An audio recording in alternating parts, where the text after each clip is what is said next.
Prab, siyempre, si Kalinga Prab hindi po makakawala sa tanong natin. Okay po. Ayan, Kalinga Prab, sa palagay mo, sino ang mas nagmamahal? Si Jomar o si Carla? Uy. Yan ba talaga ang tanong? Baka sa akin lang yan ha. Hindi, sa inyo? lahat, sumagot yan lahat. Base sa akin, Oh. base sa tuwing nakakasama ko Oo, sa karanasan mo. Diba, palagi ko naman silang nakakasama tuwing nag-vlog kami. Yun, nakikilala ko na rin sila. Sa tanong mo, sinong mas nagmamahal? Medyo, sa totoo lang, mahirap sagutin yan.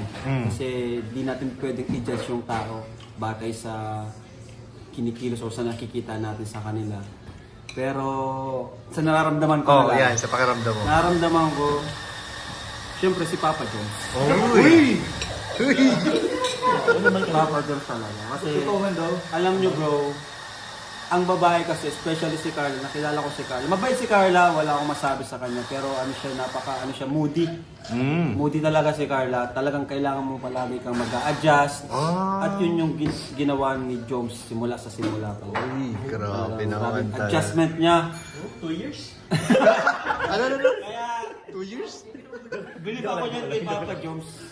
Bilib ako niyan kay Papa Jones. Kaya, grabe yung nagpaka-humble talaga siya, nagpakababa para kay Carla. Yun, no? So yun base sa akin ha, Oo. hindi ko pwedeng si Carla, although paras naman sila ng may feelings talaga. Oo. Pero, siyempre, tanong mo, sasagutin ko. Yes. Salamat bro. Thank you. Pagiging sport.